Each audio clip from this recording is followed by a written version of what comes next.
Polda Metro Jaya menetapkan Imam Besar FPI Habib Rizik Syihab sebagai tersangka kasus kerumunan massa di Petamburan, Jakarta Pusat.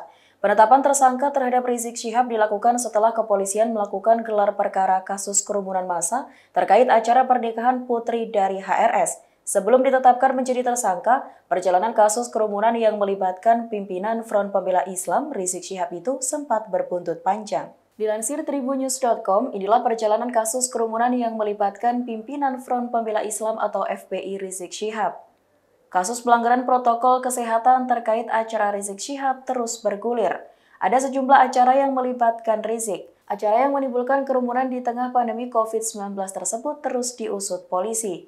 Pihak yang berwajib telah memeriksa beberapa saksi. Karena beberapa kali mangkir, polisi pun tak segan-segan untuk memberikan peringatan. Polisi siap untuk menjemput paksa Rizik Syihab. Selain itu, buntut panjang kasus kerumunan Rizik Syihab di Petamburan diduga ada unsur tindak pidana. Kerumunan massa itu diduga telah melanggar Undang-Undang Nomor 6 Tahun 2018 tentang kekarantinaan kesehatan. Unsur itu telah ditemukan setelah polisi melakukan rangkaian penyelidikan dengan memeriksa sejumlah barang bukti dan saksi. Mereka yang diperiksa sebagai saksi diantaranya Gubernur DKI Jakarta Anies Baswedan, Wakil Gubernur DKI Jakarta Ahmad Riza Patria, Wali Kota Jakarta Pusat Bayu Megantara, dan Camat Tanah Abang Yasin Pasaribu.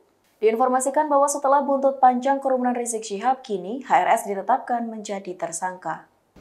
Tindak pidana kekarantinaan kesehatan dan juga pelanggaran di pasal 160 KUHP pada saat acara akad nikah putri dari saudara MRS. Ya. Dari hasil gelar perkara menyimpulkan ada 6 yang ditetapkan sebagai tersangka. Yang pertama, sebagai penyelenggara, saudara MRS sendiri dipersangkakan di pasal 160 dan pasal 216. Kemudian yang kedua, ketua panitianya, saudara HU. Yang ketiga, sekretaris panitia, saudara A. Yang keempat, saudara MS sebagai penanggung jawab di bidang keamanan. Yang kelima, saudara SL untuk penanggung jawab acaranya, dan saudara HI. Ya, ini sebagai kepala seksi acara. 6 orang kita tingkatkan dari saksi menjadi tersangka. Ini mungkin yang saya sampaikan pertama, teman-teman. Nanti kita masih menunggu yang lain. Ada pertanyaan, silakan. Ya? Itu Pak pertanyaannya.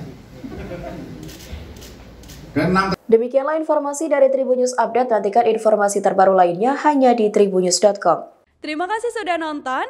Jangan lupa like, subscribe, dan share ya.